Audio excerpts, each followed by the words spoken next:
इस वीडियो में हम लोग बात करने वाले हैं 8 ऐसी न्यू जनरेशन एनिमे के बारे में जिनको तुम लोग को देख लेना चाहिए अगर तुम बड़े बच्चों में बैठना चाहते हो तो मतलब अगर तुम इस फील्ड में यानी कि एनिमे के मामले में कूल दिखना चाहते हो तो इन 8 एनिमेस को जरूर देख लो, काफी ज्यादा अच्छी हैं ये। इस लिस्ट में मैंने सिर्फ 2 ही ऐसी एनिमेस को रखा है जो काफी ज्यादा पॉपुलर हैं। मैं इस लिस्ट में वन पीस, ब्लीच या नारुतो जैसी एनिमेस की बात नहीं करने वाला क्योंकि वो काफी टाइम से चलती हुई आ रही है, उनको काफी सारे लोग देखते हैं और वो न्यू जनरेशन में नहीं आती।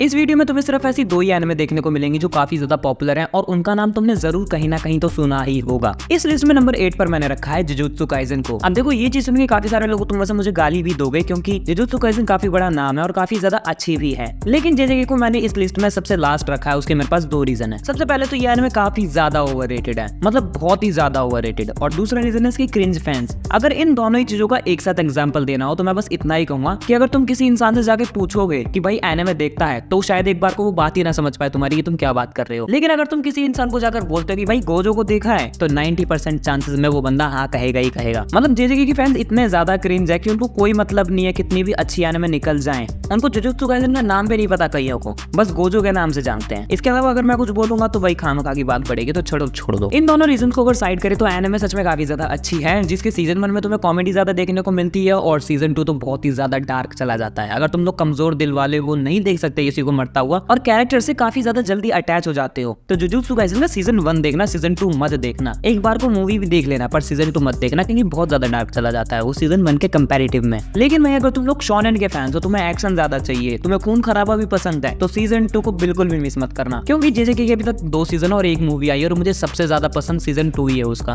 स्पेशली जब गोजो को कैप्चर कर लिया था और उसके बाद जितनी स्टोरी चली थी वो वाली स्टोरी। अगर तुम में से अभी भी कोई ऐसा बंदा है जिसको जेजेके के बारे में कोई आइडिया नहीं है तो उसको एक ओवरव्यू दे देता हूँ कि इस स्टोरी में तुम लोग कर्स स्पिरिट और कर्स पावर्स को फॉलो करोगे। कई सारे जादू तुम लोग को देखने को मिलेंगे और कई सारे विलन्स भी तुम्हें देखने को मिलेंगे। मेन कैरेक्टर एक है यूजी इतादोरी, गोजो को मत समझ लेना, वो बस एक साइड कैरेक्टर है, उससे दिल लगाना लेकिन सीजन 2 तक ही, उसके बाद नहीं। इसके अलावा इस एनिमे के अंदर तुम्हें मेन विलन देखने को मिलता है सुकुना, जो काफी ज्यादा पॉपुलर है। इसके आगे अगर मैं कुछ बोलूंगा तो ज्यादा स्पॉइल हो जाएगा, बाकी एक शोनेन है इतना समझ लो, एक्शन काफी ज्यादा मिलेगा तुम्हें और अगर देखना चाहते हो तो जरूर देख लेना। जानता हूँ तुम में से कई सारे लोगों ने देख रखी होगी। जेजेके के बाद 7 नंबर पर मैंने रखा है हेवनली डिल्यूजन को। हेवनली डिल्यूजन तुम में से पक्का कई सारे लोगों को नहीं पता होगी, लेकिन अगर तुम्हें नहीं पता तो जरूर इस एनिमे को एक बार चेकआउट करना, काफी अच्छी स्टोरी है इसकी स्टोरी के बारे में अगर मुझे तुम्हें कुछ बताना हो तो ये एक पोस्ट अपोकलिप्टिक स्टोरी है। मतलब कि दुनिया खत्म हो चुकी है और बस कुछ चुनिंदा ही लोग बचे हैं जो सर्वाइव करने की कोशिश कर रहे हैं। वो एक ऐसी दुनिया के अंदर फंसे हैं जहाँ दीवारों के अंदर उनको रहना पड़ रहा है, अटैक ऑन टाइटन की तरह नहीं, उससे अलग। और अगर वो कभी इस दीवारों के बाहर आते हैं तो उन्हें कई सारे ऐसे क्रिएचर्स मिलेंगे जो उन्हें खा जाएंगे।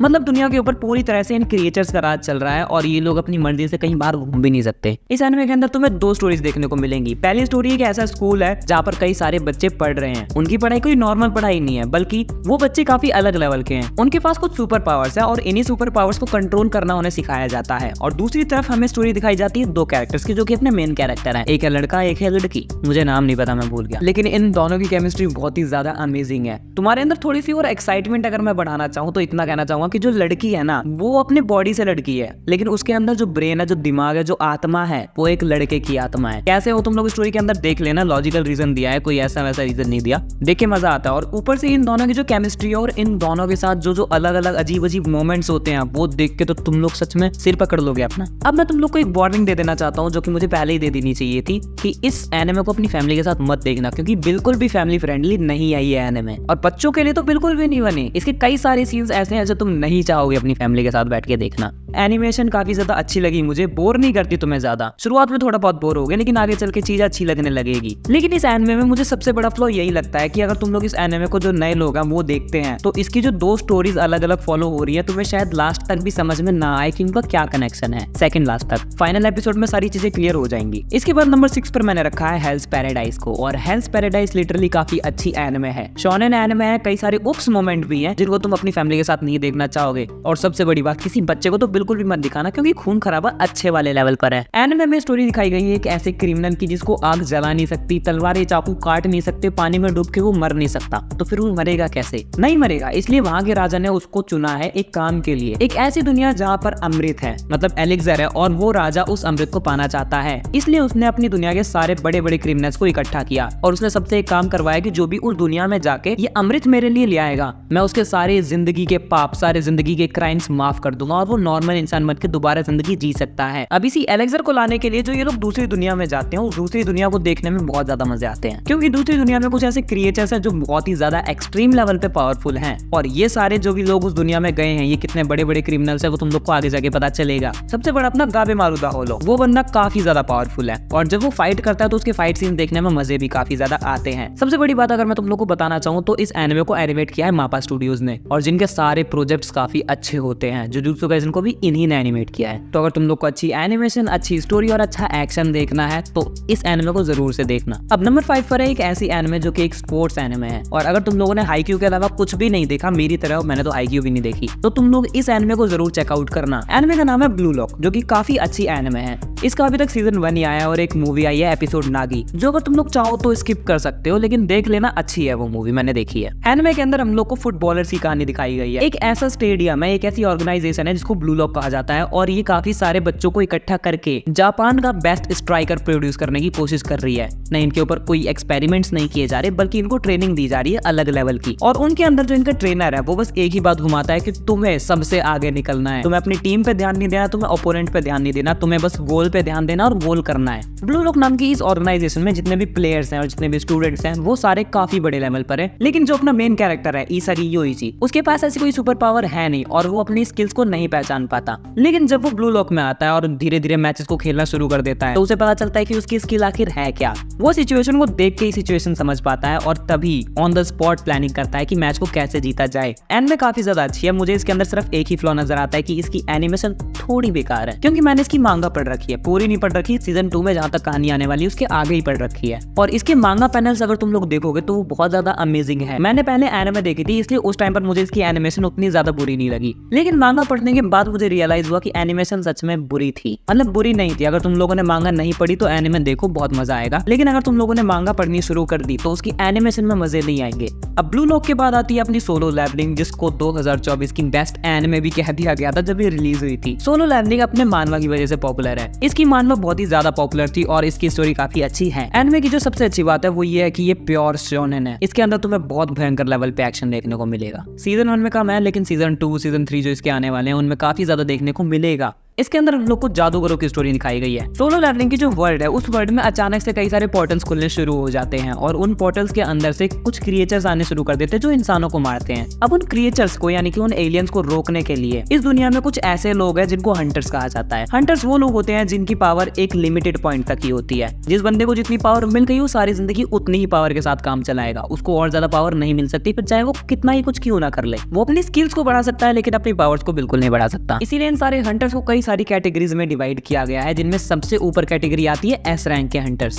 जैसे जैसे तुम लोग एनिमे में आगे बढ़ते जाओगे तुम्हें कई सारे कैरेक्टर्स देखने को मिलेंगे और वो कई सारे कैरेक्टर्स काफी ज्यादा पावरफुल होंगे, लेकिन जो अपना मेन कैरेक्टर है उसके पास सबसे बड़ी ताकत ये है कि वो सबसे वीकेस्ट हंटर है। मतलब जो सबसे वीकेस्ट है ना उससे भी नीचे है ये, उसका पोता मान लो। लेकिन वहीं अपने मेन कैरेक्टर साथ एक ऐसा इंसिडेंट हो जाता है जिसकी वजह से वो इस कर्स को ही तोड़ देता है। मतलब जो एक लिमिटेड पॉइंट पर उनकी पावर सेट है, इस बंदे के ऊपर वो नियम ही अप्लाई नहीं होता। इसको कुछ ऐसी ताकत मिल जाती है कि जितनी ज्यादा ट्रेनिंग करेगा ये उतना ही ज्यादा पावरफुल बनता जाएगा और सीरीज के लास्ट में जाके तो ये एकदम गॉड लेवल पे हो जाता है। इसका सीजन 2 भी अभी 1-2 महीने में ही आने वाला है, तो सीजन 1 जरूर देखना, हिंदी में अवेलेबल है, बहुत अच्छी बात है। सोलो लेवलिंग के अलावा जुजुत्सु काइसेन भी हिंदी में अवेलेबल है, लेकिन जो बाकी एनिमेज मैंने तुम लोग को बताई, Heavenly Delusion, Hell's Paradise, Blue Lock, इनके बारे में मुझे नहीं पता कि हिंदी में अवेलेबल है या नहीं, शायद नहीं है, तो तुम्हें इंग्लिश या जापानीज में ही देखना पड़ेगा। अब सोलो लेवलिंग के बाद मैंने 3rd नंबर पर रखी है चेनसो मैन, जो कि भाई बहुत ही ज्यादा एडल्ट एनिमे है। सबसे पहले वार्निंग देता हूँ, कुछ भी बताने से पहले 18+ एनिमे है टोटली, बिल्कुल भी फैमिली के साथ मत देखना। इतनी 18+ है, गर्लफ्रेंड के साथ भी मत देखना। ये एनिमे भी एक शोनेन एनिमे है और इसमें डीमंस का कॉन्सेप्ट दिखाया गया है। कुछ ऐसे लोग जिनके पास अलग पावर्स होती हैं, यानी कि जो डीमंस के साथ कांटेक्ट करके रखते हैं, वो लोग कुछ अच्छे भी होते हैं कुछ बुरे भी होते हैं, लेकिन कई सारे डीमन इनके वर्ल्ड पर अटैक कर देते हैं और उनको रोकने के लिए कई सारे लोग हैं।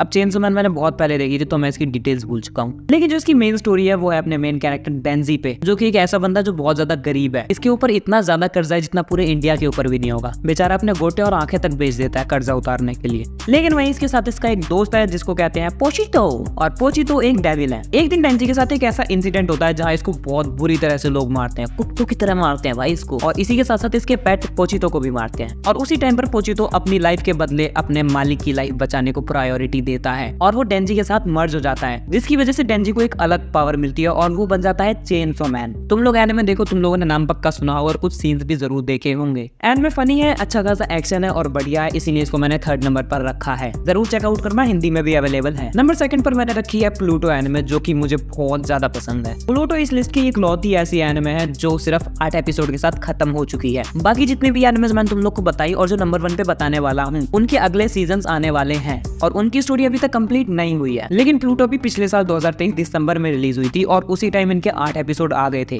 उस 8 एपिसोड में इसकी पूरी की पूरी स्टोरी खत्म, जो कि पॉजिटिव पॉइंट है कि भाई तुम लोग को एक ऐसी एनिमे देखने को मिलती है जिसकी एंडिंग तुम लोग देख सकते हो। तुम लोग को मांगा वगैरह पढ़ने की जरूरत नहीं पड़ेगी, तुम लोग सीधा एनिमे में उसकी एंडिंग देख लो। अब मैंने तुम लोग को बताया कि प्लूटो के 8 एपिसोड है, इसका मतलब ये नहीं कि भाई तुम लोग लगो बैठे 4 घंटे में समाप्त। प्लूटो का एक एपिसोड 1 घंटे का है, जिसकी वजह से ये एनिमे टोटल 8 घंटे की हो जाती है। एनिमे में दुनिया दिखाई गई है एक ऐसी जहाँ पर कंप्यूटर्स बहुत ही ज्यादा एडवांस हो चुके हैं, रोबोट्स इतने बढ़िया हो चुके हैं कि वो इंसानों के साथ मिलकर रह रहे हैं और इंसानों वाले सारे काम रोबोट्स कर रहे हैं। रोबोट की शादी भी हो रही है और रोबोट सरकार की कुर्सी पर भी बैठे हैं। हालांकि वो सरकार नहीं बने, लेकिन सरकार भी बनने वाले हैं। इन्हीं सारे रोबोट्स में अपना मेन कैरेक्टर है, जिसका नाम मैं भूल चुका हूँ, थोड़ा अजीब सा और मुश्किल सा था, लेकिन तुम लोग इतना समझ लो कि वो मेन कैरेक्टर है और वो एक डिटेक्टिव है। प्लूटो की वर्ल्ड में 8 ऐसे रोबोट हैं जो कि सबसे ज्यादा एडवांस हैं और उन्होंने एक वॉर को खत्म करवाया था, इसीलिए उन 8 रोबोट्स को सबसे ज्यादा हाईली एडवांस रोबोट कहा जाता है। लेकिन सडनली एक ऐसा किलर आ जाता है जो इन सारे रोबोट्स को एक एक करके मारना शुरू कर दे और इन्हीं सारे मेन रोबोट्स में से अपना एक मेन कैरेक्टर भी है। तो इस केस को वो मेन कैरेक्टर अपने हाथों में ले लेता है और आगे चल के जो चीजें होती हैं, जितना एक्शन देखने को मिलता है और जो स्टोरी तुम्हें देखने को मिलेगी, काफी ज्यादा अच्छी है। एनिमेशन मुझे बहुत ज्यादा पसंद आई, स्टोरी भी बहुत ज्यादा पसंद आई, इसका प्लॉट भी काफी अच्छा था और जितने भी 8 रोबोट्स हैं वो पावर्स उनकी काफी ज्यादा अमेजिंग है। सबसे बढ़िया तो वो मुझे नीले लंबे वालों वाला लगा था। एंड मैंने अभी दिसंबर जनवरी के करीब ही देखी थी, तो टाइम हो गया काफी,